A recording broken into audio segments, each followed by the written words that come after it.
Hey everybody, Joe Joseph here for thedailysheeple.com, and this is your news shot. I'm going to go to the Washington Examiner. They say federal workers are poised to overtake the salaries of senators as D.C. gets the highest pay raise. I can tell you as a former civil servant, civil servants are not suffering, folks.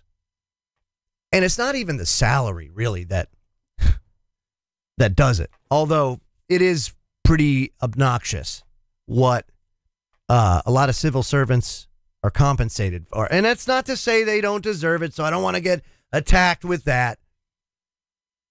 But when I tell you the difference, it is a stark difference between private sector and public sector. You know, the paychecks. It says here the top paychecks of federal workers are set to grow again next year to a six-figure number that rivals the $174,000 salary of America's 535 House and Senate members.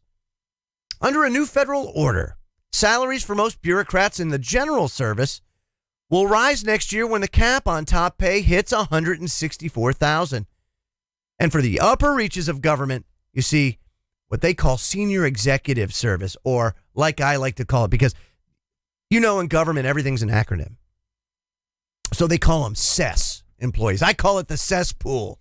And it most certainly is, because these are people that live in the gray area of the bureaucracy. They live by a different set of rules. For example, cesspool people get to basically, they have more leeway on what they can and can't accept, what's considered a gift and what's not. For a regular GS level employee for the federal government, you can't accept anything more than $25 from any contractor or anybody outside of the government.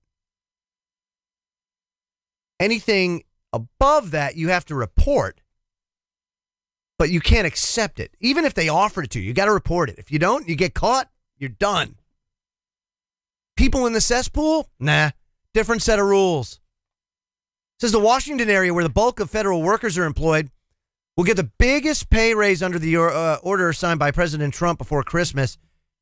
GS workers, 2.29% pay raise. Now, it may not seem like a lot, but when you consider that the average federal worker in 2016 earned a staggering $86,365 with benefits, the total compensation jumped to $123,160. Now, mind you, private sector, average salary, private sector employee, $58,726 with total compensation, including benefits, $69,901. Folks, you're looking at almost double. Federal workers make almost double that of your average private sector worker.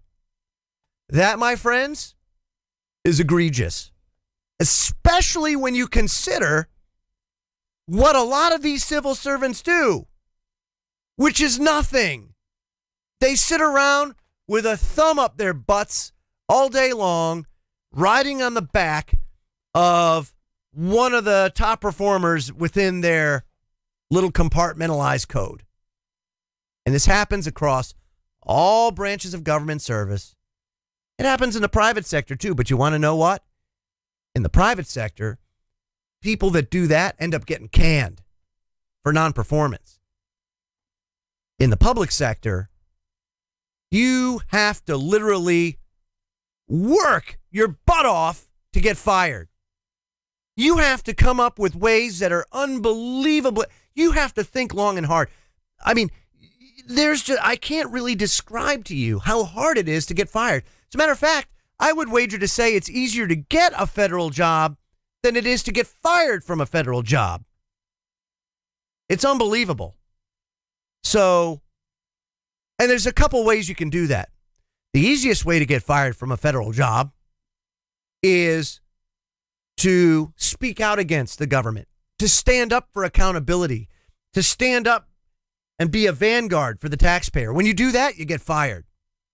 I guess there is an easy way to do it, because that's what happened to me. And one day, my friends, I'll have a story to tell. And when I tell that story, it is going to make your head spin. I'll just tell you that. I'm Joe Joseph. This was the DailySheeple.com's news shot. You should write your congressman about this. Feel free to comment below and visit our website at thedailysheeple.com. Hashtag wake the flock up. Have a great day, everybody.